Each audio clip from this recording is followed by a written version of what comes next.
del enfoque misionero. Todavía se siente en el ambiente, en el aire, todo lo que ha sido este mes. Ha sido una bendición escuchar la palabra, escuchar los reportes, pasar tiempo en comunión la semana pasada con todas las iglesias y hablar con nuestras familias y desafiarnos para cómo enfrentar este nuevo año con un compromiso renovado para seguir avanzando en la tarea que el Señor nos dio para hacer. Y aún esta mañana escuchamos un informe, mi papá nos compartió un poquito de lo que estamos haciendo, de las cosas que Dios nos permite como iglesia, estar involucrados acá, en otros lugares. Y bueno, en un sentido, pienso todavía está eso en el ambiente. Y espero que nuestro corazón por la obra misionera no termine con el mes misionero, sino que sea solo el empujón para vivir esta realidad constantemente. Pero de una manera muy providencial, esta mañana que estamos retomando con todo el estudio del Mateo, el tema que vamos a estudiar hoy parece encajar muy bien con todo lo que hemos visto hasta ahora. Pero antes de leer el pasaje, tenemos que hacer un pequeño repasito de Mateo, porque hace mucho que no estamos ahí, así que déjenme recordarles que Mateo es uno de los apóstoles que va a escribir un relato de la vida de Cristo, pero no solo para dejar un registro histórico, ¿no? Él lo que está pensando es que todo lo que él escribió acá sirva para que su nación, el pueblo de Israel, que había rechazado al Mesías, pueda ver con claridad que aunque Cristo murió y fue crucificado, él era realmente, y él es realmente, el Mesías, el rey prometido de Israel, y que el plan de Dios no se frustró con el asesinato del Mesías, sino que al contrario, se cumplió. Y que Cristo durante su vida fue formando a un grupo de hombres que iban a convertirse en la base y en el fundamento para que comenzara el reino de Dios, pero de una manera muy distinta a la que Israel le había pensado. Israel pensó que cuando llegara el Mesías iba a haber una revolución social, económica, militar, y que Israel iba a volverse de nuevo una gran potencia y que este Mesías iba a traer la prosperidad que todo el Antiguo Testamento anunciaba. Y cuando Cristo apareció, su mensaje no parecía ir para ese lado, ¿no? Cristo hablaba de un cambio en el corazón. Él hablaba de que su reino es un reino de justicia, no solamente un reino de prosperidad. Y esa justicia no se puede vivir a menos que Dios limpie el alma y cambie el corazón. Así que Cristo a esto vino, Él vino a buscar y a salvar lo que se había perdido y a transformar el corazón de su pueblo para que puedan disfrutar de todas las bendiciones de Dios. Y así establecer un reino acá, físico, y cumplir todo lo que el Antiguo Testamento decía. Pero era necesaria también la cruz, porque sin el sacrificio de Cristo no podría haber ese perdón de los pecados. Así que todo era parte del plan. Jesús, para el capítulo 17 de Mateo, ya empezó a hablar acerca de su muerte. El mundo de su época ya está rechazando el mensaje de Cristo. La gente no quiere a este Salvador. La gente quería un Salvador que les dé lo que querían ellos, pero no querían a un rey que les gobierne. No querían la ley de Cristo. No querían un cambio de corazón. Y entonces el pueblo empieza a mostrar cada vez más rechazo y especialmente los líderes de la nación de Israel. Así que veíamos cómo este tono va a cambiar en el libro y Jesús va a enfocar cada vez más su atención en sus discípulos. Y lo que está haciendo Jesús en estos capítulos es preparando a sus discípulos para lo que viene después. Jesús va a morir, Él va a resucitar y va a comenzar una nueva era en donde el reino de Dios se va a establecer en este mundo por medio de la predicación de su pueblo. Cristo no va a establecer su reino con una revuelta militar, Él va a establecer su reino a través de la predicación del Evangelio.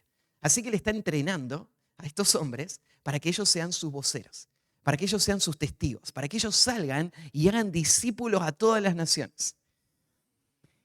Y En el capítulo 17 habíamos estudiado nosotros los primeros versículos, hasta el versículo 13, y este es un momento muy especial en la vida de los discípulos, porque ellos habían creído que Jesús era el Mesías, y por eso lo habían empezado a seguir, pero las cosas estaban a punto de volverse mucho más complicadas. Y Jesús les confronta y le dice, ¿están seguros que ustedes saben quién soy yo? ¿Están seguros que están dispuestos a vivir como seguidores míos? Porque ahora se va a poner a prueba eso. Y los discípulos dijeron, sí, creemos que tú eres el Mesías, eres el Cristo, el Hijo del Dios viviente. Y realmente lo es Jesús. Pero ahora, en el capítulo 17, Jesús agarró a 3 de sus discípulos más cercanos y los llevó a la cima de un monte, y ahí Él va a dar una evidencia muy concreta, muy contundente de que lo que ellos creen es real. Jesús es Dios Hijo. ¿Y cómo lo van a ver ellos? Bueno, porque Jesús va a dejar que ellos vean la gloria que nadie más había visto a su alrededor. Los que veían a Jesús veían la gloria de Dios, pero la veían vestida de humanidad. La veían en carne y hueso, la veían como un hombre común y corriente, pero a la vez lleno de la gloria de Dios en cómo Él vivió y mostró a Dios. Pero ahora estos 3 discípulos van a ver a Cristo como ningún otro jamás había visto. Y lo iban a ver en la gloria que Él realmente tiene, y que en ese monte Él dejó que por un momento sus discípulos vean. Ese día llamamos a ese evento el monte de la transfiguración, porque ahí Jesús cambió su apariencia física para que ellos vean no al Jesús vestido de la debilidad humana, sino al Jesús glorioso, al Cristo glorioso. Y no solo eso, aparecieron, ¿se acuerdan? Moisés y Elías también ahí con Jesús, que conversaban con Él y hablaban acerca del reino. Y en ese momento los discípulos vieron un destello de lo que va a ser el reino futuro, con Cristo gobernando en su forma gloriosa, con los santos del Antiguo Testamento ahí presentes y con la iglesia ahí. Ese día fue un vistazo, un anticipo de ese reino que viene. Cristo es el Rey, no hay ninguna duda. Así que no podemos imaginar lo que habrá sido para esos hombres estar en ese momento. Lo que sintieron sus corazones. Pedro estaba tan confundido que se acuerdan que dijo lo primero que se le vino a la mente, como siempre, ¿no? Queremos hacer acá unas enramadas y quedarnos acá, ¿no es cierto? ¿Qué más queremos que esto? ¿Qué más podríamos pedir? Él estaba súper emocionado. Pero de repente se fue la voz, desapareció la gloria y volvió todo a la normalidad. Es que eso era un destello. Pero todavía los discípulos tenían que enfrentar el proceso que iba a llevar que ese reino llegue. Ellos iban a tener que sufrir. Ellos iban a tener que salir a este mundo a predicar. Ellos iban a ser perseguidos. Cristo iba a morir. Así que justo después de esa escena, ahora los discípulos van a bajar del monte con Jesús. Y eso es lo que vamos a leer ahora. Y en este pasaje, el contraste no podría ser más tajante. Pasar de la gloria del monte de la transfiguración ahora al valle de la incredulidad y la ineficacia ministerial. No podría ser más marcado el contraste, porque pasan de ver cara a cara ese rostro glorioso de Cristo y un momento después la tristeza de la incredulidad de los discípulos, que hace que ellos no puedan llevar adelante la tarea que el Señor les dio para hacer. Ahora, los entendemos a los discípulos, porque esto nos pasa a nosotros. Pensá, estás escuchando una mañana la predicación o estás estudiando tu palabra, la palabra de Dios, perdón, tu Biblia, y mientras estás estudiándola, parece que estás en ese monte, ¿no? Tu corazón se llena de gozo, estás viendo las promesas del Señor, confiando en ellas, y decís, esto es verdad, no hay ninguna duda y voy a vivir para el Señor. Y de repente bajás al valle de la presión, de los desafíos, del pecado, de las consecuencias del pecado en este mundo y la misión que tenés para cumplir ahí.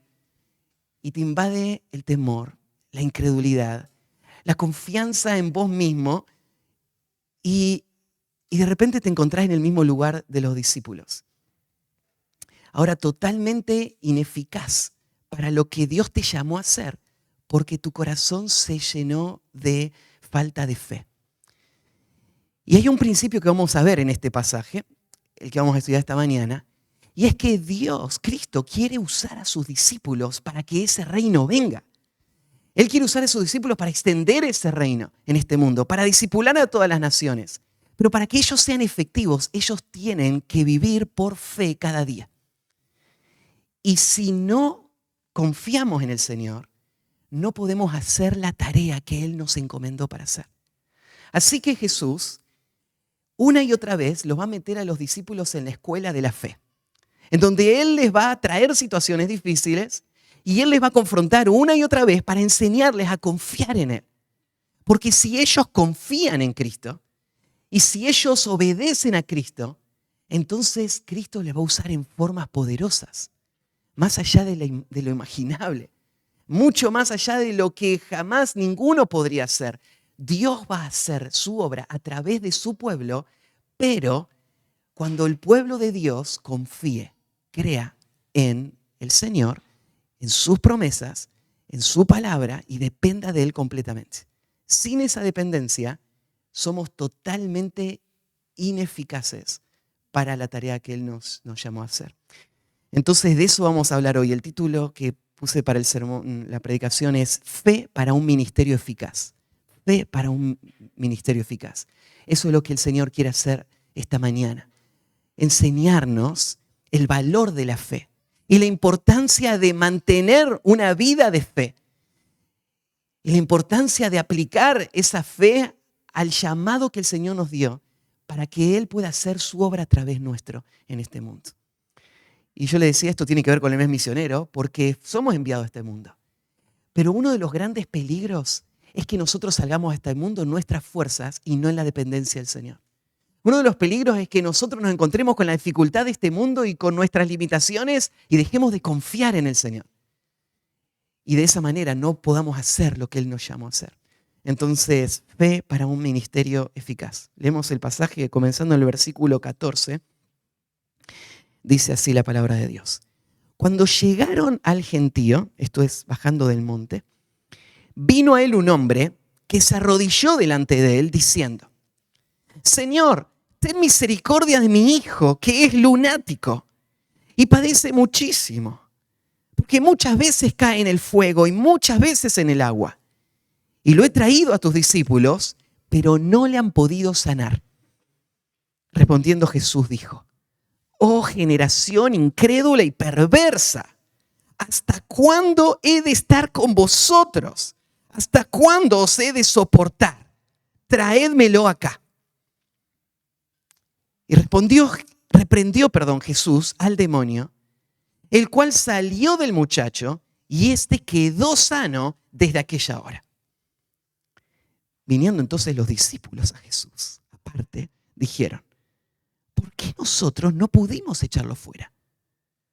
Jesús le dijo: por vuestra poca fe. Porque de cierto os digo que si tuvierais fe como un grano de mostaza, diréis a este monte: pásate de aquí allá, y se pasará, y nada os será imposible. Pero este género no sale sino con oración y ayuno. Notan que todo este pasaje gira alrededor de la fe. Y esa expresión, ¿no es cierto?, que leíamos ahí en el versículo 20 es tan conocida. Como un grano de mostaza. Si tienen fe como un grano de mostaza, podrían decirle a este monte que salga y que se plante en el medio del mar y le va a obedecer.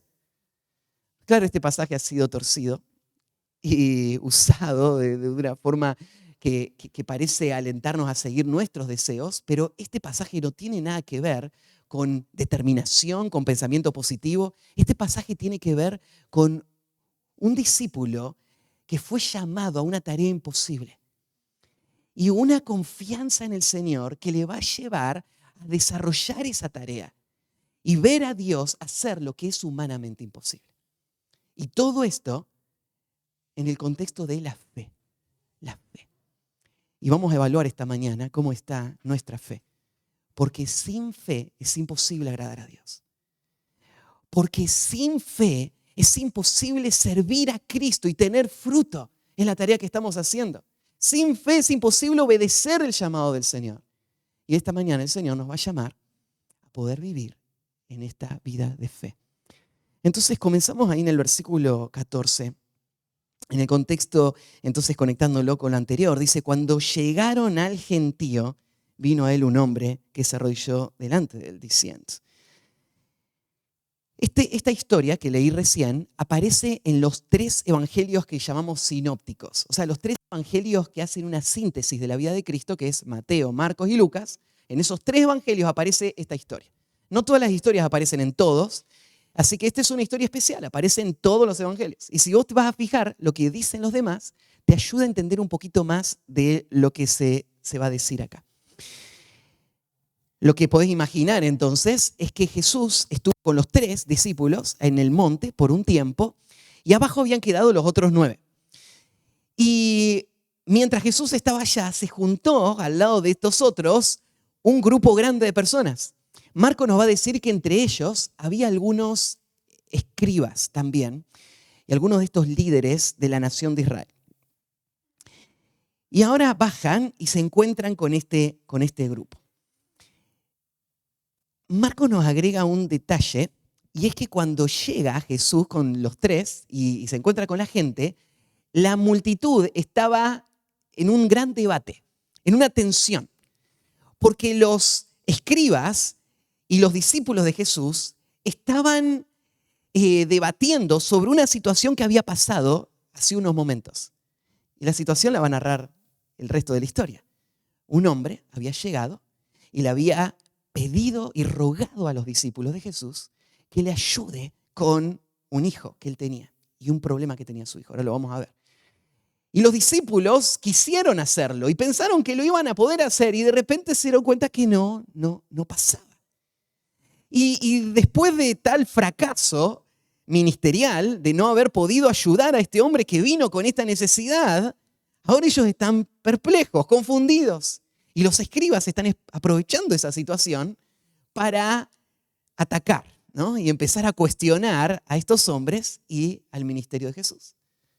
Así que aunque no lo relata Mateo, nosotros entendemos la situación que estaba pasando ahí. Así que Jesús baja con sus discípulos y ni bien llega, dice el versículo 14, vino a él un hombre que se arrodilló delante de él diciendo. Este hombre va a venir en una actitud desesperada. El hecho de que él se arrodille está mostrando que él viene a hacer un pedido fervoroso, un clamor, a rogarle a Cristo que haga algo. Podemos pensar también algunas cosas de lo que este hombre tenía en su mente cuando vino ahora a Jesús. Pensá en esta escena. Él acaba de estar con los discípulos de Jesús, le pidió a ellos que le ayuden y nadie le pudo ayudar. Intentaron y su hijo sigue en la misma situación. Entonces él podría haberse desanimado. Pero él pasa por alto el hecho de que los discípulos no pueden y va directamente a la fuente, va directamente al Señor. Y él piensa, no sé por qué ellos, los discípulos, no lo hicieron, pero creo que Jesús sí lo puede hacer. Y esta es la razón por la que él va a rogarle que él lo haga. Él viene a Cristo con este pedido. Entonces, en el versículo 15 nos va a dar sus palabras. Señor, ten misericordia de mi hijo. En este pedido, esa palabrita Señor, por lo menos está mostrando que él reconoce una autoridad que Cristo tiene. Jesús no es solamente un profeta, Jesús no es solamente un milagrero, Jesús es el Señor. Entonces él está reconociendo esa autoridad y se está sometiendo a esa autoridad. Él está reconociendo el poder que Cristo tiene para poder darle lo que él está pidiendo y reconoce a Cristo como Señor.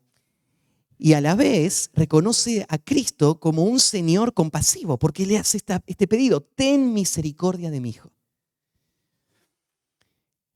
El hecho de que él le pida misericordia está dando a entender de que él cree que Jesús es misericordioso. Y de que Jesús no solamente tiene el poder de hacerlo, sino que tiene la disposición de hacerlo. Y entonces él se basa en esto para hacer el pedido. Jesús, ten misericordia de mí. Este pedido, aunque no lo está diciendo directamente Mateo acá, muestra la fe que este papá tiene en lo que Jesús puede hacer. Marcos va a contarnos esta historia también, y cuando veamos un poquito más adelante, Jesús le va a hacer una pregunta al papá. ¿Crees que yo puedo hacer esto? Y el papá va a responder, creo, y agrega algo más, ayuda a mi incredulidad. Así que este papá vino con esta lucha. Él, por un lado, confía y piensa Jesús puede hacer algo. Pero su fe no es una fe perfecta, no es una fe que no tiene temor o no duda. Así que con su corazón cargado y con su corazón temeroso todavía, él viene y hace este clamor. Es su última opción. ¿Quién más puede ayudar? Nadie más. Así que el papá viene a Cristo para hacer este pedido. ¿Cuál es la situación que tiene el papá? El pedido no es para él. Él va a pedir algo en relación a su hijo. La palabra ahí que se usa cuando dice ten misericordia de mi hijo, en el español podría tener una idea un poquito más amplia, pero en el idioma bíblico la idea es muy específica que este papá tiene un solo hijo. No viene a pedir él por un hijo, sino él viene a pedir por su hijo. El hijo mío. El énfasis en la forma en la que está escrito en el texto griego está en que este hijo es su hijo. Y es porque él está teniendo un solo hijo y este único hijo que tiene la situación que va a describir ahora más adelante. Así que este papá viene desesperado a Cristo. Y esto es lo que está pasando con su hijo. Su hijo es lunático y padece muchísimo. Su hijo es lunático. Esta traducción que tenemos en el español tiene algo de relación con la idea del texto. Esta palabra no aparece muchas veces en el Nuevo Testamento, entonces es difícil dar un sentido a partir de los textos bíblicos. Esta palabra solo aparece acá y en un pasaje más, en el capítulo 9, ahí de Mateo. Entonces, la palabra tiene que ver, como vas a ver más adelante, con una situación física que este muchacho tenía. Una situación, ¿no es cierto?, que la va a describir, que hace que él pierda el control de su cuerpo. Entonces, en una situación descontrolada, él va a estar en grave peligro.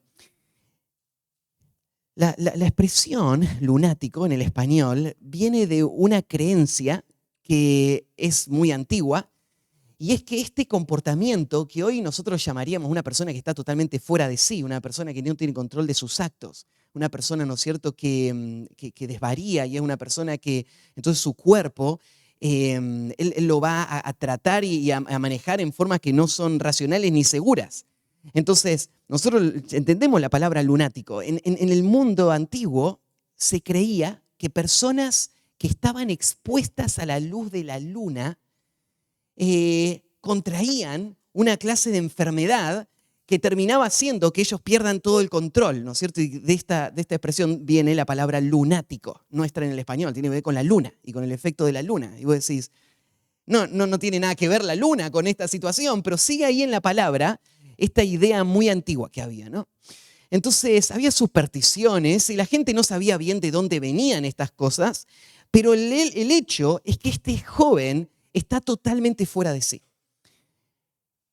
En Marcos, cuando se describe la situación de este joven, Jesús le pregunta al papá más, y el papá le cuenta que desde niño él tenía esta situación. Entonces no es algo que había aparecido la semana pasada. El papá había visto por años cómo esto había destruido la vida de su hijo, destruido la vida de su familia, y su corazón está quebrado. Es su único hijo y su hijo es lunático. Él agrega esta expresión y padece muchísimo. Y bueno, este padecimiento lo va a describir en otros términos, ¿no? Cuando va a decir más adelante, muchas veces cae en el fuego y muchas veces en el agua. ¿Te imaginás en el mundo de aquella época? En las casas se usaba fuego para cocinar, todo el tiempo había fuego prendido. Si tenés a alguien ahí dando vuelta en la casa que no es consciente de sus actos y que está todo el tiempo desvariando y que está descontrolado y que de repente cae al piso y se revuelca, ¿cuántas veces este hijo de repente en medio de la casa pierde el control y se empieza a revolcar y cae arriba de las cenizas, de la llama del fuego? Y todo eso ahora va a dejar cicatrices y quemaduras y el papá ver a su hijo totalmente desfigurado, quemado, atormentado. Y otras veces tal vez venían caminando y estaban en el pueblo, ¿no? Y en aquel tiempo era muy común que haya fuentes de agua porque la gente buscaba el agua de pozos, ¿no?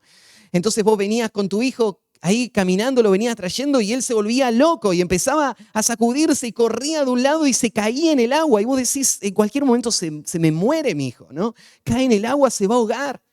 Y por cómo lo dice el papá, esto no fue una situación de una vez. Desde que era niño, una y otra vez, muchísimas veces, pasaron estas cosas. Cuando uno piensa en el dolor que causa una enfermedad, uno tiene que entender que esto no fue el plan de Dios para este mundo, ¿no? Esto que está viviendo este muchacho nunca hubiese pasado en el plan de Dios en el huerto. En este mundo está lleno de las marcas de la depravación, del deterioro y el desgaste y la destrucción que el pecado ha traído. No solamente en el ámbito moral, en el ámbito físico. Todas las enfermedades comenzaron en la caída, ahí en Génesis 3. Saben que, entre otros detalles, esta es una de las razones por las que sabemos que los dinosaurios no vivieron hace millones de años atrás. Porque en investigaciones que se hacen de los huesos de los dinosaurios se encuentra que hay huesos que tienen señales de enfermedades.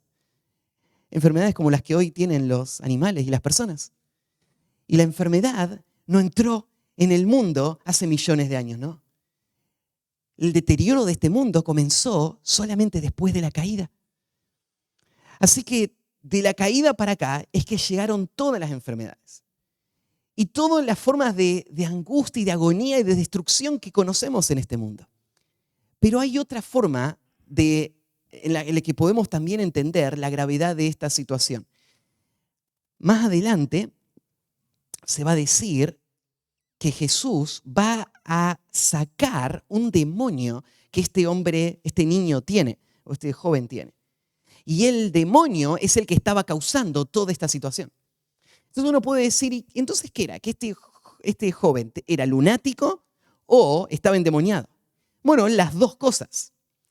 Ustedes saben que Satanás tiene poder en este mundo físico solamente en la medida que Dios le da autoridad y permiso, pero Satanás puede traer graves enfermedades a personas y de hecho lo hace. ¿Se acuerdan en la historia bíblica de Job?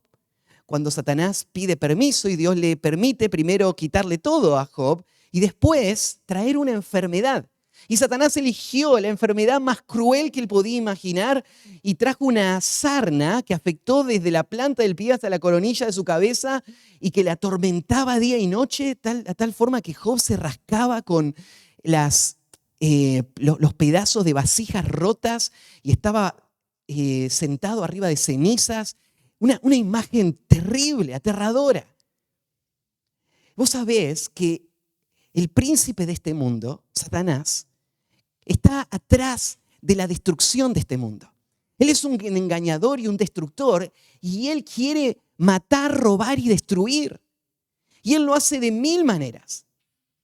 Entonces Satanás planea cómo destruir al hombre y cómo agobiar sus cuerpos y traer toda clase de enfermedades. Y él es muy eficiente al hacerlo. A veces él puede traer una enfermedad real, ¿no es cierto?, espontánea. Y a veces él puede crear una situación en la que se generen enfermedades por el mal uso del cuerpo, ¿no? Él puede promover toda clase de adicciones y de situaciones que hacen que vos te destruyas a vos mismo. Y atrás de eso hay un sistema, hay un enemigo que está planeando Lo mismo que planeaba con este joven, destruirlo. Este demonio que este joven tenía era un demonio que no tenía otra cosa más que una sed de sangre. Porque ¿qué haría que este joven se tire arriba del fuego? Sino el demonio que le provocaba eso. ¿Y qué le haría que se tire al agua? El demonio que quería atormentar. Y esto es Satanás. Satanás no es un amigo que me da el placer que mi carne quiere. Satanás es un destructor por naturaleza. Y este joven es un testimonio del odio que tiene Satanás por cada uno de nosotros. Y el celo que él tiene por destruir a cada uno de nosotros. Y la historia de este joven, por triste que sea, no está tan lejos. Porque este mundo está bajo el poder de Satanás. Todos nacimos en este mundo, rebeldes a Dios, entregados a nuestro pecado y bajo el dominio de Satanás. ¿Cómo podrías evitar vos que Satanás haga esto que hizo con este joven con tu vida? Naciendo en este mundo pecador, bajo el dominio de Satanás, no hay ninguna forma de evitarlo. Vos estás a la merced de Satanás, de un dictador cruel, un destructor. Y él lo hace de muchas maneras, atormentando a este mundo con sus planes de destrucción. Y este joven es un testimonio de lo que el pecado hizo en este mundo y lo que Satanás está haciendo en este mundo. Ahora, ¿a qué vino Cristo? Él vino a deshacer las obras de Satanás. Él vino a buscar y a salvar lo que se había perdido. Él vino a rescatar a todos los que están atormentados por el engaño y la destrucción de Satanás. Y Él está llamando a sus discípulos a ser sus voceros, sus representantes para este mundo. Justamente porque alrededor hay muchos así. Todos nacemos perdidos en nuestro pecado. Y el Señor quiere rescatar a cada uno de ellos. Ahora mirá lo triste del versículo 16. El papá dice ahora, frente a esta situación horrible que está pasando, cómo el diablo está atormentando a su hijo y destruyendo su familia, dice, y lo he traído a tus discípulos, pero no le han podido sanar. Qué tremenda esta expresión, ¿no? Porque solo unos capítulos antes, ¿se acuerdan en el capítulo 10? Jesús había enviado a sus discípulos a predicar. Y comenzando desde el versículo 1, miren ahí en el capítulo 10, fíjense. Jesús los envía con estas palabras.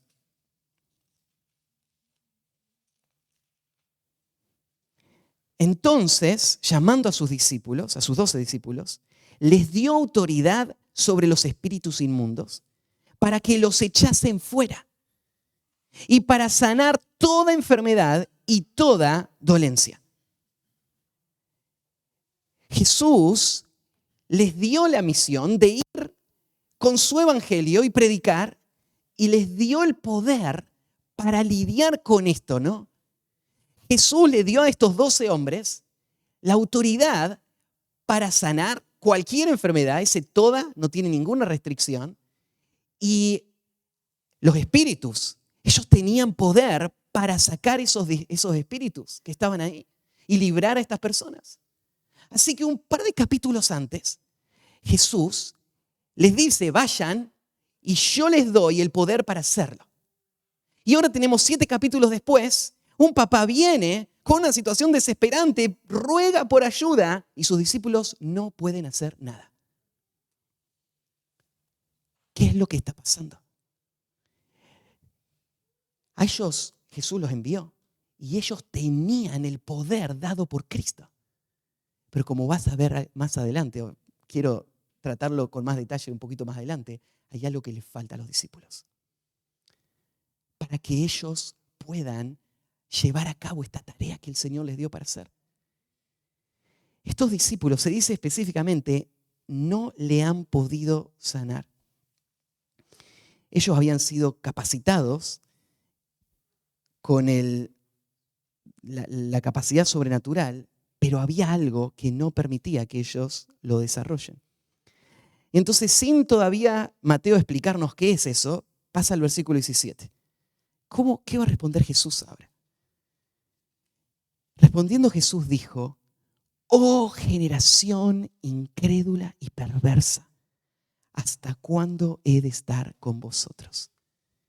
Esta palabrita que usa Jesús, oh generación incrédula y perversa, es una expresión que muestra un sentimiento muy profundo. Esta expresión, oh, ¿no es cierto?, está mostrando Jesús está quebrado frente a esta situación. Y vamos a ver en la próxima expresión por qué. Pero fíjate cómo la llama a esta generación. Oh generación incrédula y perversa. ¿A quién se está refiriendo Jesús acá? Bueno, podríamos arrancar diciendo Jesús está hablando de toda esta nación de Israel. Toda esta nación de Israel se ha endurecido contra el Mesías. Y no están creyendo y no están respondiendo. Y esto que está pasando es un testimonio de todo lo que el pecado ha traído acá. Y sí, Jesús sabe que en poco tiempo toda esta gente va a gritar crucifíquenle. Toda esta gente es incrédula. Sí, esto caracteriza a estas personas. Pero Jesús no está hablando de la multitud solamente, ¿no? Jesús está hablando de sus discípulos acá. Porque lo que el papá acaba de decir es: yo traje a este hijo, yo necesito ayuda, y tus discípulos no pudieron hacer nada.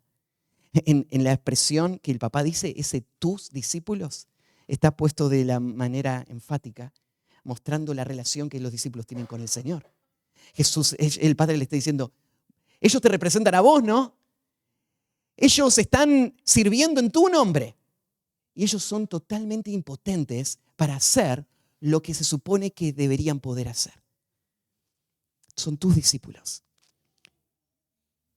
Y entonces Jesús ahora le llama a sus discípulos, oh generación incrédula y perversa. Esta expresión de incredulidad no tenemos que tomarla como que Jesús está diciendo que ellos no habían aceptado nada de lo que Jesús había dicho. Pero podemos entender esta expresión incrédula y perversa, ahora vamos a hablar de ese término, a la luz de lo que Jesús ya había venido trabajando en ellos. Si miramos un poquito más atrás, en el capítulo 6, versículo 30, Jesús dice así: y si la hierba del campo que hoy es y mañana se echa en el horno, Dios la viste así, ¿no hará mucho más a vosotros, hombres de poca fe? En el capítulo 6, Jesús ya había empezado a hablarle a sus discípulos que el problema que ellos tenían es que no confiaban en Él. En este contexto, ¿cómo se veía que ellos no confiaban? Porque en vez de descansar en la provisión del Señor, ellos se afanaban. Ellos estaban turbados, preocupados. Y Jesús les dice: el problema de ustedes es que tienen poca fe. Miren el capítulo 8, versículo 26.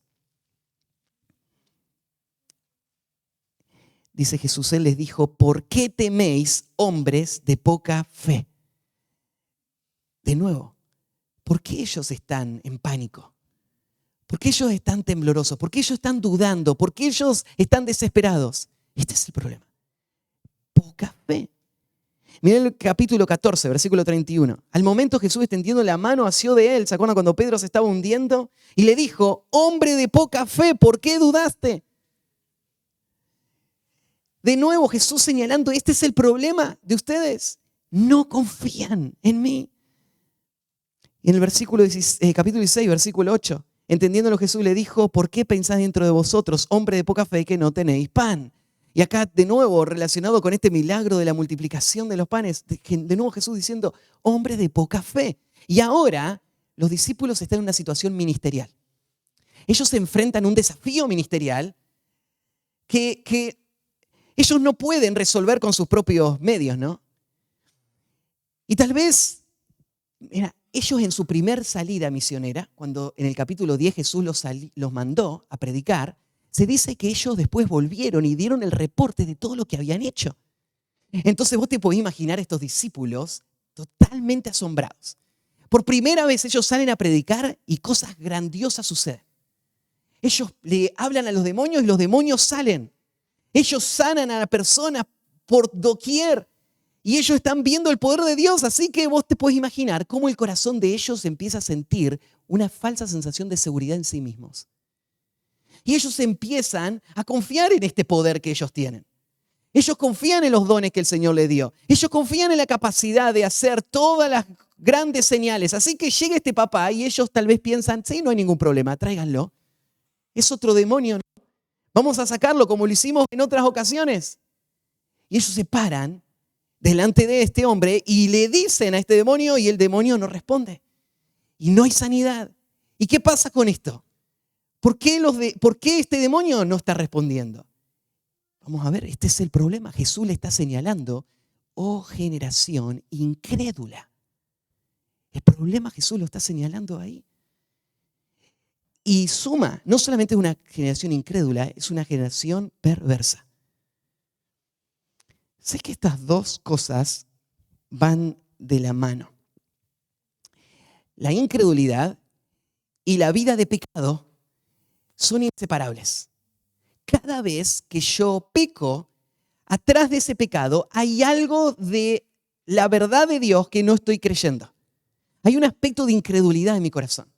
Todos los pecados están relacionados con incredulidad de alguna manera. La incredulidad va a llevar a la perversión. Esta semana estaba escuchando a alguien hablar acerca de la falsa doctrina y hacía este mismo comentario. Él decía que Spurgeon había dicho esta frase: si vos ves a un hombre desviarse de la doctrina y te preguntás por qué, lo único que tenés que hacer es caminar con él y seguirlo hasta su casa. Una vida pervertida va a terminar llevando a una doctrina pervertida. La fe y la práctica son dos partes inseparables. Y acá Jesús está uniendo estas dos realidades también. Oh generación incrédula y perversa. Lo que nos sorprende tremendamente es la próxima frase. ¿Hasta cuándo he de estar con vosotros? No imaginaríamos a Jesús decir esto. Yo me imagino a mí frustrado y desanimado, ¿no? ¿Cuántas veces pasó esto, ¿no? En casa, con los pequeñitos, en una situación ministerial donde estás acompañando a alguien, o en cualquier forma, ¿no es cierto?, en donde vos tenías una expectativa y se vino todo abajo. Y vos te desanimás. Pero vos decís, Jesús, Él sabe todas las cosas. Él vino a buscar el salvar lo que se había perdido. Él conoce lo profundo que es el pecado en el corazón. ¿Por qué Jesús parece tan desanimado? Porque las palabras de Jesús realmente muestran esto. ¿Hasta cuándo he de estar con vosotros? Jesús está frustrado con sus discípulos. Yo no creo que Él esté frustrado. Él sabe lo que Él está haciendo con ellos y Él va a terminar la obra que comenzó en ellos. Pero eso no quita que a Jesús no le duela. ¿Ustedes se pueden imaginar lo que significa estar en la gloria celestial? Con millones de ángeles a tu disposición, donde vos decís, vayan y van, y hacen todo lo que vos desees. Están adorándote en santidad constantemente, su corazón completamente puro, y de repente hacerte hombre y estar rodeado de tanta incredulidad, tanta terquedad, tanta dureza de corazón. ¿Cuán difícil fue para Jesús vivir entre nosotros? ¿Cuán difícil sería para Jesús vivir entre nuestra iglesia? Al lado mío un día. Claro que sí, Él es santo. Él nos ama, Él no se va a dar por vencido. Pero estas son palabras de un hombre que se duele por ver lo terco que somos. ¿Cuánto nos cuesta confiar en Él? Y Jesús dice, ¿hasta cuándo he de estar con vosotros? Esto indica también que Jesús no iba a estar siempre con ellos. Era un tiempo que iba a estar. Y fue un tiempo difícil para Él. ¿Hasta cuánto os he de soportar? Me hizo acordar esto al pasaje de Números, capítulo 14, versículo 11, cuando Dios dice algo parecido de la nación de Israel. Y Jehová dijo a Moisés, ¿hasta cuándo me ha de irritar este pueblo? ¿Hasta cuándo no me creerán con todas las señales que he hecho en medio de ellos? ¿No nos confronta esta palabra también? ¿Cuántas veces el Señor mostró su fidelidad? ¿Cuántas veces vos creíste y confiaste en Él y Él fue fiel, te sostuvo, te guió, no te abandonó? Él obró para bien todos los propósitos y de repente viene ahora otro desafío, viene otra situación y vos ya no crees. ¿Hasta cuándo no van a creer? ¿Cuándo va a ser el último momento donde ya crean de forma permanente? Bueno, sabemos esa respuesta. Solo cuando estemos glorificados. Pero esto es lo que Jesús está buscando en sus discípulos, que ellos confíen.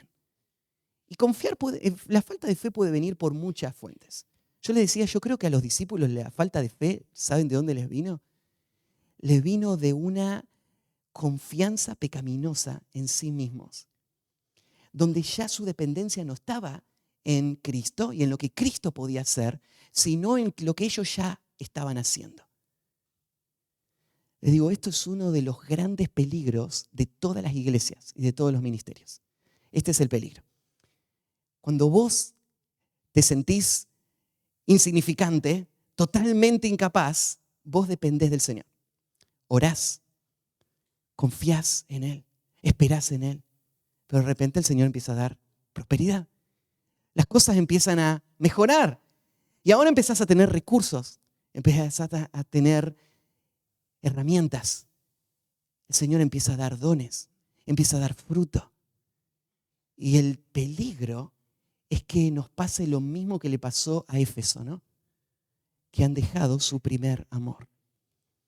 El peligro es que ya no hagamos las obras del principio, en donde nuestra vida era una vida de humildad, de dependencia, de confianza, a través de la cual Dios dio victorias y Dios obró poderosamente. Y entonces ahora la falta de fe, la falta de dependencia, la falta de confianza en el Señor nos haga completamente inefectivos. Y pase lo que pasó con Éfeso. Yo te voy a sacar tu candelabro. Ya no hay más ministerio. Ya no hay más influencia. Ya no hay más el obrar poderoso y milagroso del Señor. ¿Por qué? Por incredulidad. ¿Y la incredulidad de dónde surgió? De una falta de dependencia y confianza en el Señor. Creo que algo así tal vez le estaba pasando a los discípulos. Había una expresión de incredulidad en sus corazones que ahora frenó toda la eficacia ministerial. No pueden ayudar a nadie. ¿Y qué dice Jesús? ¿Hasta cuándo? ¿Hasta cuándo? ¿Hasta cuándo voy a tener que soportarlos? Pero Jesús no deja las cosas ahí. Ahora la incredulidad de su pueblo hace que Él intervenga. Y dice, traédmelo acá. Tráiganmelo a mí. Literalmente, ¿no es cierto? Tráiganlo a mí. Y entonces el versículo 18, era difícil para Jesús sacar estos demonios. Dice, y reprendió Jesús al demonio. ¿Sabes que ahí en Mateo no se menciona en el texto griego la palabra demonio, pero el pronombre lo reprendió Jesús? Claramente no reprendió a sus discípulos porque está en singular. ¿A quién reprendió entonces Jesús? Y entonces el traductor agregó ahí la palabra demonio. Y la agregó también teniendo en cuenta de que en los otros evangelios se dice que esto era lo que estaba produciendo esa enfermedad. Entonces, está bien la traducción. Reprendió Jesús al demonio, el cual salió del muchacho y este quedó sano desde aquella hora. El demonio no replica, no se resiste. La autoridad de Jesús es absoluta. No hay ninguna limitación. ¿Cuál es el problema? ¿Por qué no se podía ayudar a este hombre? Claramente no es porque Dios no tenga el poder para hacerlo. Jesús acaba de demostrar en una sola palabra, ya está. Jesús tiene todo el poder para hacerlo. Entonces el problema no es que hay una lucha entre Satanás y Dios y están ahí como una pulseada a ver quién va a ganar. No, Dios es totalmente soberano. Dios le dice al demonio salí y el demonio sale inmediatamente. Y sale inmediatamente y él queda limpio en aquella misma hora. Sano, completamente y permanentemente. ¿Saben que esta semana estaba viendo videos bien viejos de la década del 70 en donde supuestos milagreros, pastores famosos allá en Estados Unidos, estaban justo en el auge, ¿no es cierto?, de la tercera ola del movimiento carismático y hacían esas campañas en donde venía la gente y hacían esas asombrosas sanaciones. Y estaba viendo, ¿no es cierto?, a una niña, por ejemplo, que la traían en una silla de ruedas y este hombre empezó a hablar y armar todo el show alrededor y después la termina parando. Después a un hombre también que estaba ahí. Entonces lo levantó y de una forma muy como mostrando cuánto había obrado el milagro, agarró unas muletas que tenían ahí al lado y las partió, ¿no es cierto? Esas muletas, ya no necesita más muletas. El tema es que cuando vos lo ves salir caminando al hombre, salías, sí, Jesús me sanó, ¿no es cierto? ¿Vos te imaginás que si Jesús sana a una persona, lo va a dejar caminando de esa manera? Claramente no. Esto es una farsa. No. Cuando Jesús sanó, cada vez que Él sanó, fíjate lo que dice de este texto. En ese mismo momento y de manera permanente, completamente sano. Es por eso que no has visto jamás a alguien en vivo con el poder de sanación. Porque no hay personas que lo hagan como Jesús lo hizo. Todo esto no es del Señor. Y acá ves a Jesús. Él tiene poder para sanar. Automáticamente sana a esta persona. Y versículo 19. Viniendo entonces los discípulos a Jesús, aparte, dijeron. ¿Se imaginan lo avergonzados que podrían haber estado estos hombres? Con toda una multitud que vio que ellos eran totalmente impotentes. Intentaron y no lograron. Y los escribas ahí debatiendo y crearon todo un revuelo. Y de repente viene Jesús y dice, vengan, tráenmelo. Los reprende a ellos frente a todos, generación incrédula y perversa, y los saca de un momento. Agachan la cabeza, no hay más nada para decir. Se van los discípulos. Y ahora van a elegir un momento a solas. No se animan a preguntarle en público a Jesús cuál había sido el problema. Así que a solas se le acercan a Jesús y le hacen la pregunta: ¿por qué nosotros no pudimos echarlo fuera? Y el énfasis en la estructura gramatical en el griego está la palabra nosotros. ¿Por qué nosotros no pudimos echarle fuera? Dando a entender que él sí le pudo echar. ¿Por qué nosotros no y vos sí? ¿Qué falló? Los discípulos habían sido enviados y la pregunta que ellos se están haciendo es por qué ellos estaban confundidos por este hecho. ¿No nos dijo Jesús que teníamos que ir a sacar fuera demonios? ¿Qué pasó? ¿No nos dio el poder para hacerlo? ¿Qué falló? ¿Por qué nosotros no lo pudimos hacer? Es su pregunta.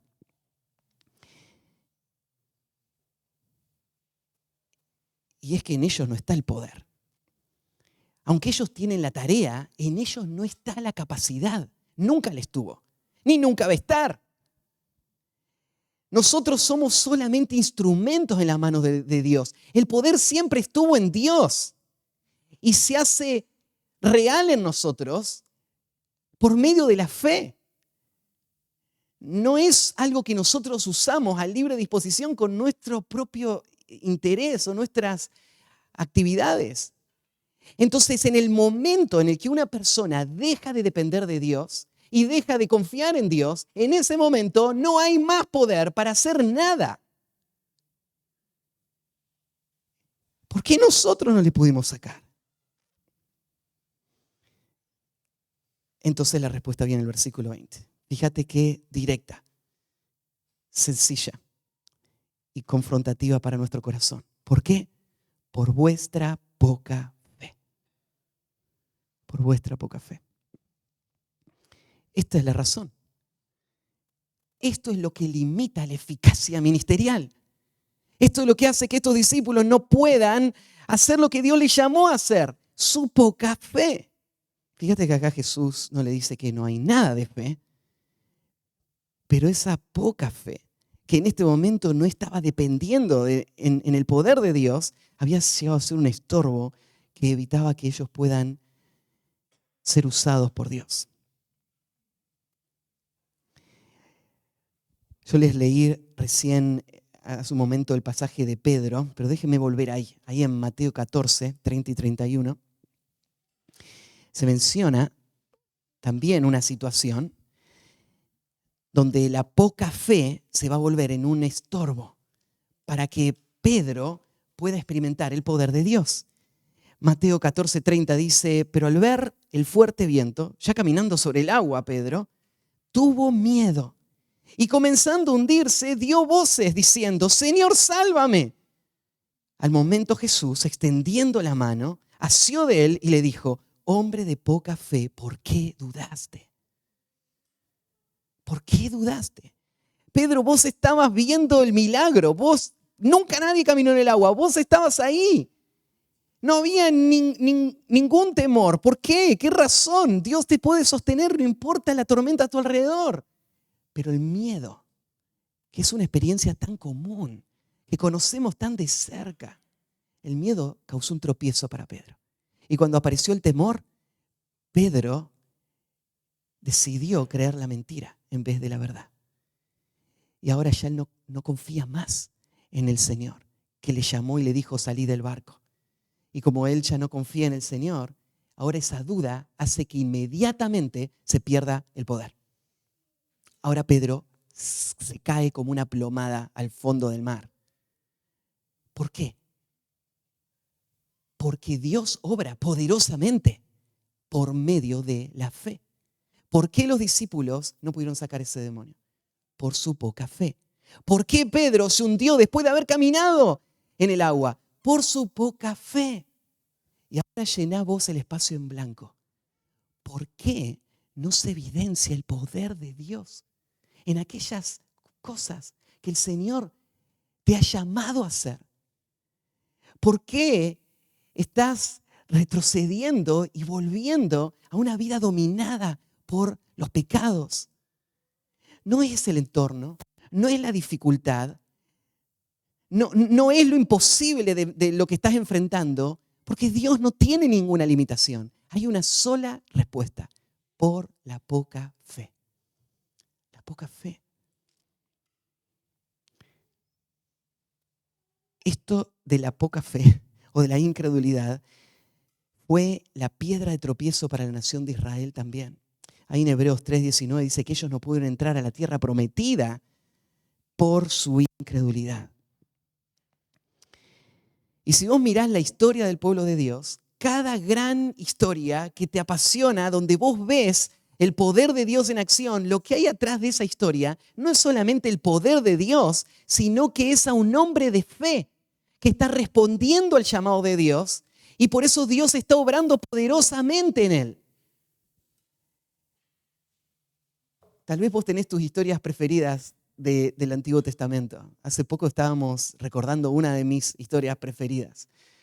Ahí me acuerdo de chiquito todavía a mi papá contándome esta historia, ¿no es cierto? Y me apasionó de chico, ¿no? Cuando Jonatán, teniendo a su papá ya endurecido y viviendo para sí, Dios juzgando a la nación de Israel y los enemigos ahí, todos los filisteos que venían a invadir la tierra, Jonatán en un momento muestra esta valentía de decir, si Dios es el que pelea por Israel, ¿qué importa si hay 1 o 1000 peleando? Es Dios el que pelea, ¿no? Así que dijo, vamos a ver si Dios quiere que vaya a pelear contra este ejército. Y agarró una piedra y dijo, bueno, se la voy a tirar y si me dicen, vení y pelea, si te animás, voy a ir y pelear. Si me dicen, esperanos ahí, ahora vamos, me voy a quedar esperando que vengan. Le tiran la piedra y le dicen, vení y pelea si te animás. Así que agarra su espada y sale Jonatán solo para pelear contra un escuadrón de filisteos. Y de repente empieza a pelear y en unos cuantos metros mata a 20 personas y los filisteos quedan consternados y empiezan a correr. Y no solo ese escuadrón, todo el ejército empieza a correr. Y un solo hombre hace correr de miedo a todo un ejército de enemigo. ¿Y qué es esto? ¿Un gran guerrero? ¿Era eso Jonatán, un gran guerrero? ¿Es muy capaz? ¿Tuvo un gran plan de batalla? No. Es lo que Jonatán mismo dijo. Si Dios es el que pelea, ¿qué diferencia hace si hay 1 o 1000? Jonatán confiaba en el poder de Dios.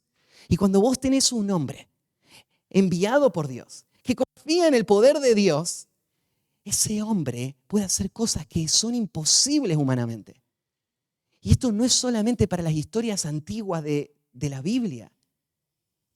Esto es la regla que Jesús va a establecer y va a afirmar una vez más en este pasaje. La fe es lo que Dios usa para mostrar su poder en la debilidad. Entonces Jesús va a seguir la explicación. Es por la poca fe. ¿Por qué? Porque de cierto os digo, amén a esto, sin ninguna duda, que si tuviere fe como un grano de mostaza, y de nuevo Jesús está usando acá la imagen del grano de mostaza como la semilla más pequeña que hay en la huerta, y está haciendo una exageración Jesús acá para mostrar su punto, está haciendo una hipérbole. Entonces Jesús está diciendo, si la fe fuese ser tan chiquita como un grano de mostaza, lo más pequeño que pueda ser, diréis a este monte, pásate de aquí allá, y se pasará. Ahora, quiero decir esto que la próxima vez que vayas a las sierras, vas a decir, bueno, vamos a probar montaña al mar ahora. Te puedo asegurar que va a quedar ahí esa montaña. Y no es porque Jesús mintió, porque lo que Jesús dijo es verdad. Pero lo que Jesús está diciendo no es que vos de forma caprichosa podés poner a prueba a Dios para hacer lo que a vos se te ocurre que te gustaría hacer. Lo que este versículo dice es que cuando Dios te llama a hacer algo y cuando vos estás respondiendo al llamado de Dios, entonces cree, porque Dios puede hacer lo que es totalmente imposible. Y claro que una montaña puede irse al medio del mar, y no solamente de forma simbólica, de forma literal una montaña podría ir al medio del mar. ¿O no frenó Dios todo el sistema solar para que el día se alargara y un general que estaba guiando al pueblo de Dios pudiera destruir a los enemigos de Dios? ¿No puede frenar Dios todo el sistema solar? ¿Cuánto más podría agarrar una montaña y tirarla al medio del mar? Claro que Dios puede hacerlo. Pero esto no es una invitación a que vos reclames cualquier cosa que hay en tu corazón y presiones a Dios para que siga tus caprichos. Este es un llamado a que vos confíes en la dirección de Dios, en el obrar de Dios, en las promesas de Dios y camines por fe, aunque sea totalmente imposible humanamente. Tal como le dijo Dios a Moisés cuando estaban al lado del Mar Rojo y le dijo, ¿qué hacen clamando a mí? Marchen. Y estaba el mar al frente. Y lo que hizo Israel fue obedecer a Dios y empezaron a caminar hacia ese mar. ¿Y qué hizo Dios? Abrió ese mar. Es claro que Dios es un Dios de poder. No hay nada imposible para Él. Él es un Dios que puede hacer milagros, los hace constantemente. Pero este no es una carta, un cheque en blanco para que vos hagas lo que quieras y uses a Dios para tus intereses. Este es un llamado a depender de Él en todo momento y confiar en Él en todo lo que Él te llama a hacer. Si vos le dirías, sol detente en Gabaón, se va a detener. Si vos le dirías, este monte que se traspase allá, lo va a hacer. Y agrega esto, y nada os será imposible. ¿Esto es una exageración o es real? ¿Creen que es literal? Claro que sí. Nada es imposible para Dios. Pero ¿qué es lo que Dios va a hacer? Dios lo que va a hacer cada vez es su voluntad. Y nada lo va a detener. Por eso es que Jesús está llamando a sus discípulos a depender de Él. Esta imagen de nada es imposible para Dios es la misma que tenemos en Lucas 1, 36 al 37. Cuando Elizabeth concibió en su vejez y a María se le da la noticia y dice, he aquí tu pariente Elizabeth. Ella también ha concebido hijo en su vejez. Y es el 6º mes para ella, la que llamaban estéril. porque nada hay imposible para Dios. Dios dijo, yo quiero un profeta que prepare el camino para el Señor. Y quiero que todos sepan que Él es un profeta enviado por mí, así que voy a crear un nacimiento sobrenatural, tal como lo he hecho en otras ocasiones. Y va a ser tan notorio para todos que esto va a preparar el camino para que este profeta anuncie el mensaje. Así que es imposible que una matriz, que una mujer anciana pueda dar a luz después de tantos años de esterilidad. Claro que no es imposible. ¿Quién creó el cuerpo? Dios lo hizo. Y esto pasó realmente. Y esto es un principio. Cuando el ángel le dice nada imposible para Dios, eso también es verdad hoy. Y siempre lo fue. Entonces el problema que tenemos en nuestra vida y en nuestro ministerio no es la falta de recursos, no es la dificultad, no son los enemigos, no es la oposición, no son las cargas, no son mis limitaciones, mi enfermedad, mis debilidades. Jesús señala cuál es el problema. La poca fe. La poca fe para hacer lo que el Señor nos llamó a hacer.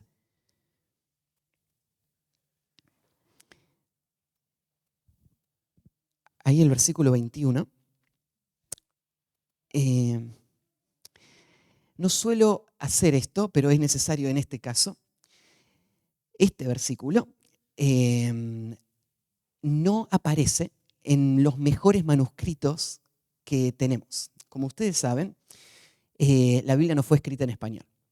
La Reina Valera es una traducción que se hizo en el año 1500, en el siglo XVI.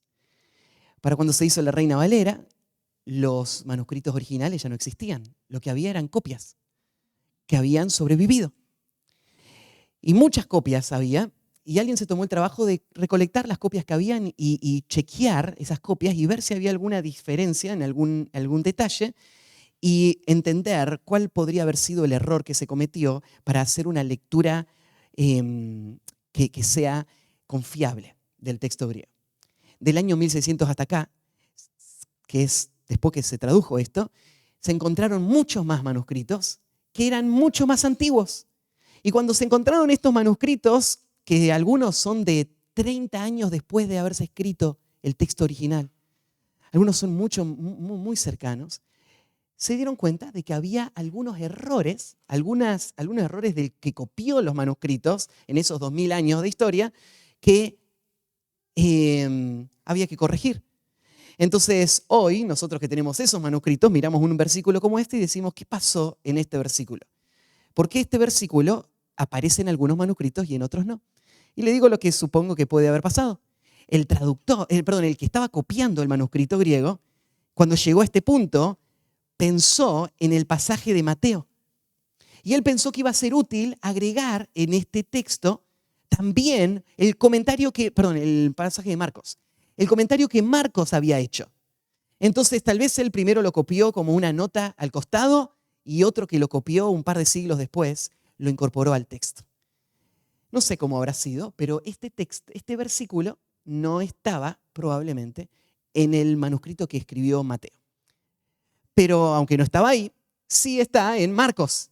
Y es verdad lo que dice este texto, así que déjenme comentárselo. Dice Jesús, pero este género no sale sino con oración y ayuno. ¿Qué está diciendo Jesús? Nos está dando una técnica, un nuevo método para que funcionen las cosas en nuestra vida y en el ministerio. O necesito orar y ayunar y entonces así voy a obtener lo que estoy pidiendo a Dios. Para nada. Porque Jesús mostró, cuando Él dijo, ¿cuál es el problema? ¿Por qué no salió este demonio? ¿Le dijo porque no ayunaron? ¿O por qué le dijo? Por la falta de fe. Ese es el problema. ¿Eso qué tiene que ver la oración y el ayuno ahora? La oración y el ayuno es una forma de Jesús de decir que lo que los discípulos necesitan es depender del poder de Dios y el obrar de Dios. Esto es una guerra espiritual. Esto es una obra que es divina, no es humana. Y cuando el pueblo de Dios se olvida de la oración y abandona el ayuno, lo que está mostrando es incredulidad. Porque el pueblo de Dios no está confiando en lo que Dios hace a través de ellos. sino que están confiando en sus propias capacidades, aún las que Dios les dio. Entonces, sin oración y ayuno, esto no va a pasar. Hay otras cosas que uno sí puede hacer sin oración y ayuno, ¿no? Los discípulos podían obedecer mandatos cotidianos, pero cuando aparecía el demonio, ahí se veía que no había efectividad ministerial, porque no había dependencia del Señor. Entonces, ¿qué tenían que hacer los discípulos? Volver a creer y volver a depender y mostrarlo en el día a día en esta vida de dependencia, de oración y de ayuno. Así que, terminando esta mañana, pienso que fuimos enviados por Cristo al mundo con una misión de rescate. ¿O no dijo Jesús que de la misma manera que el Padre lo envió, Él nos envía a nosotros? Nosotros también fuimos enviados a este mundo a buscar y a salvar lo que se ha perdido. Y el creyente tiene la autoridad y el poder para cumplir la misión que el Señor nos dio. Pero como veíamos recién, ese poder no es nuestro. Y en el momento que dejamos de confiar en el Señor, entonces no hay fruto, no hay poder real en nada de lo que hacemos. Pensá en esto, por ejemplo, en tu lucha contra el pecado. Vos decís, bueno, si yo quiero vivir una vida santa, ¿qué tengo que hacer? Bueno, acá están las herramientas. Tenés que rendir cuenta. Vos podés rendir cuenta todo lo que quieras, pero si eso no va acompañado de fe, eso es totalmente inefectivo para producir ningún fruto. Vos no crecés por rendir cuenta. Vos crecés por la gracia de Dios y el poder que Dios tiene para salvarte de tu pecado. Vos tenés que confiar en ese poder, depender de ese poder y usar las herramientas que Dios te dio confiando que Él va a hacer el milagro. Sacarte el pecado a medida que vos haces esto. Pero ¿sabés dónde se muestra nuestra incredulidad? De repente vos decís, bueno, ¿qué tengo que hacer para dejar el pecado? Bueno, tenés que cumplir este paso, este paso, este paso. Y vos terminás y dices, hice todo y no dejé el pecado. No funciona. ¿Sabes lo que estás mostrando? Incredulidad. ¿Cómo vas a ver el poder de Dios si no estás confiando en el Señor? Esto no es una receta, no son actividades mágicas, es un medio de gracia. Lo que activa la eficacia de los medios de gracia es la fe con la que los usamos. Sin fe no hay nada. Sin fe no hay santificación. Sin fe no hay progreso en nuestra vida espiritual. Déjame decir esto, algo más. Sin fe no hay salvación. Si hoy estás escuchando este mensaje y estás pensando, Matías, yo soy ese joven que está atormentado por el enemigo mismo. ¿Qué esperanza hay para mí? ¿Hay algún milagrero? ¿Hay algún hombre que podría sacarme esto? Y vos tenés que saber que el poder está solamente en Cristo. Solo Él puede salvarte. No hay ninguna actividad, no hay ninguna iglesia, no hay ningún método, no hay ningún programa. Es el poder de Dios que se hace real en tu vida cuando vos crees. Y vos decís, ¿y qué tengo que creer, Matías? Tenés que creer que estás perdido. Tenés que creer que sos esclavo del pecado. Tenés que creer que vas rumbo a la condenación eterna y tenés que creer que Cristo es Dios, que se hizo hombre, que murió en la cruz, resucitó para salvarte y que si vos clamás a Él, Él te va a escuchar y Él te puede salvar de tu pecado. Y lo que vos tenés que hacer es creer. ¿Y qué dice la Biblia? Que el que cree no es condenado. Dice que el que cree ha pasado de muerte a vida. Dice la Biblia que por medio de la fe nosotros ahora participamos de todas las bendiciones espirituales en Cristo Jesús. La fe es lo que hace la diferencia. No un rito, no decir una oración, no bautizarme, no ser miembro de una iglesia. Creer. ¿Creemos o no? Y eso es lo que tenemos que ver en esta historia. Lo que hace que veamos el poder de Dios en nuestra salvación, en nuestra santificación y en nuestro ministerio es la fe, es creer.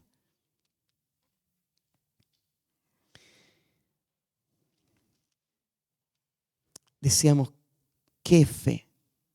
Fe no es pensamiento positivo, no es determinación personal, no es caprichos personales. Fe es confianza en lo que Dios reveló.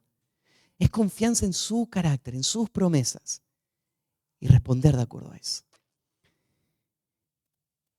Entonces te pregunto, ¿en qué áreas de tu vida y el llamado de Dios para vos no estás confiando en el Señor? ¿Podés en este momento pasar tu vida por esta máquina de rayos X y preguntarte en qué forma mi vida no evidencia fe? ¿En qué forma Jesús debería confrontar también mi vida con esta expresión, hombre de poca fe? Si vos podés pensar en alguna, y yo puedo pensar en muchas, esta mañana lo que tenemos que hacer es arrepentirnos. Porque nuestra falta de fe es una afrenta contra Dios. Es decirle a Dios lo que vos decís no es verdad. Tu afán, tu temor, tu ansiedad, tu confianza en vos mismo, en tus fuerzas, todo eso es una forma de decirle a Dios, vos no decís la verdad. Es decirle a Dios, yo lo voy a hacer a mi manera y voy a poder. Esta mañana tenemos que confesárselo al Señor y abandonarlo. Y tenemos que responder al llamado de Cristo a creer. Y solo lo vamos a hacer por su gracia. Aún creer es algo que Dios hace, que Dios permite a nosotros. Así que te voy a invitar a terminar orando. Y lo que te animo a orar delante del Señor es una oración de confesión por tu incredulidad en las áreas que el Señor te muestre. Y una oración de dependencia en Él, pidiendo, Señor, concédeme creer. Permíteme crecer en fe. Señor, permíteme vivir por fe cada día de mi vida para que tu nombre sea glorificado. Y yo pueda vivir una vida llena de fruto, de poder en todo lo que tú me diste para hacer. Vamos a cerrar nuestros ojos y terminar un momento de oración personal y después voy a orar yo.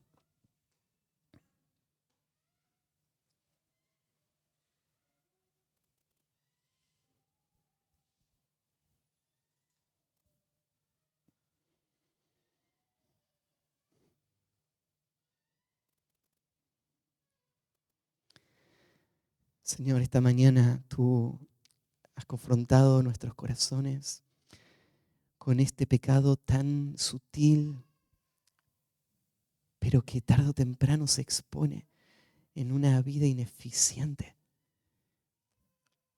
Y Señor, tú eres el que puede producir el querer y el hacer en nuestras vidas.